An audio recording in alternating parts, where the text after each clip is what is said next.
કે ભૂલ કરી હતી મેં કરી, પણ મોદી સાહેબની સામે શા માટે?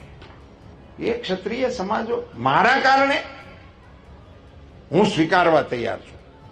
ચલો આપને એમ લાગતું હોય કે મારી ભૂલ છે, મેં તો સ્વીકારી છે, પણ મોદી સાહેબની સામે ક્ષત્રિય સમાજને ઉભો કરી દેવો એ મને એવું લાગે છે કે યોગ્ય મને નથી લાગતું. લોકસભાની ચૂંટણી નજીક આવી રહી છે અને ત્યારે ગુજરાતમાં ક્ષત્રિય વિવાદ છે એ દિવસે ને દિવસે વધુ આક્રમક થઈ રહ્યો છે.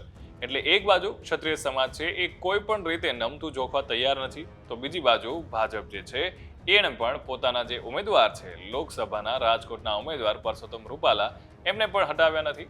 હવે એના કારણે તમે જોઈએ તો આખા ગુજરાતમાં ઠેર ઠેર જગ્યાએ રૂપાલા અને ભાજપ વિરુદ્ધ હવે પ્રદર્શન થઈ રહ્યા છે, લોકો વિરોધ કરી રહ્યા છે.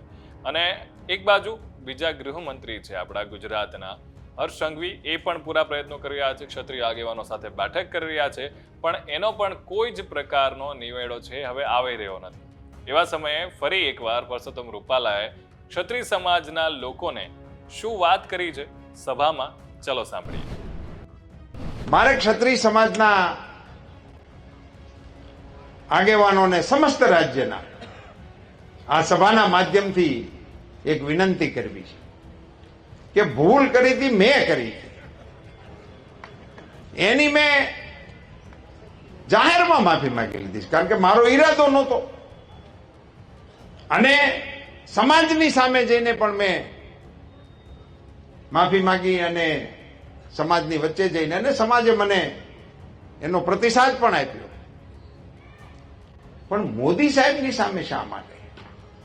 ક્ષત્રિય સમાજને મારે કહેવું છે કે તમે તમારા યોગદાનને યાદ કરો. આ રાષ્ટ્રના ઘડતરની અંદર તમારું કેવડું મોટું યોગદાન છે, પાર્ટીના વિકાસની અંદર તમારું કેવડું મોટું યોગદાન છે. અને નરેન્દ્રભાઈ મોદી જેવા વડાપ્રધાન જ્યારે 18 કલાક માણસ ભારત સિવાયની કોઈ વાત વિચારતો ના હોય, મારા દેશ સિવાય કોઈ વિષયની સાથે જેનો નાતો ના હોય, 140 કરોડ દેશવાસીઓને જે માણસ પોતાના પરિવાર તરીકે સંબોધન કરતો હોય, અને એમના આખી વિકાસ યાત્રાના સાથીઓ તરીકે કેટલા ક્ષત્રિય આગેવાનોના હું નામ લઈ શકું. એ ક્ષત્રિય સમાજો મારા કારણે હું સ્વીકારવા તૈયાર છું. ચલો આપને એમ લાગતું હોય કે મારી ભૂલ છે, મેં તો સ્વીકારી છે, પણ મોદી સાહેબની સામે ક્ષત્રિય સમાજને ઉભો કરી દેવો એ મને એવું લાગે છે કે યોગ્ય મને નથી લાગતું. નરેન્દ્રભાઈ મોદી આજે વિશ્વના નેતા છે, આપણા દેશના નેતા છે.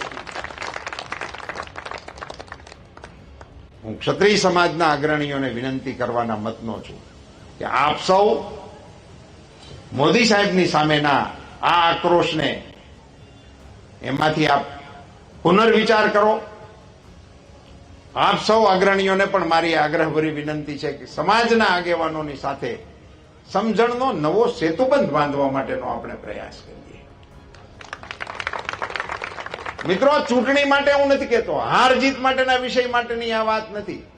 સમાજ જીવનના આપણા તાણાવાણાને સ્પર્શતો વિષય છે, એને રાજકારણથી દૂર રાખવા માટેની કોશિશ ક્ષત્રિય સમાજ અવશ્ય કરશે એવી વિનંતી સાથે હું આ સભામાં આપ સૌને પ્રચંડ મતદાન કરવા માટે 7મી તારીખે 10 વાગ્યા પહેલા મતદાન પૂરું થઈ જાય એ પ્રકારે સૌ કાર્યકર્તા કામે લાગો એવી વિનંતી કરીને વિરમું છું. આપ સૌનો ખૂબ ખૂબ આભાર.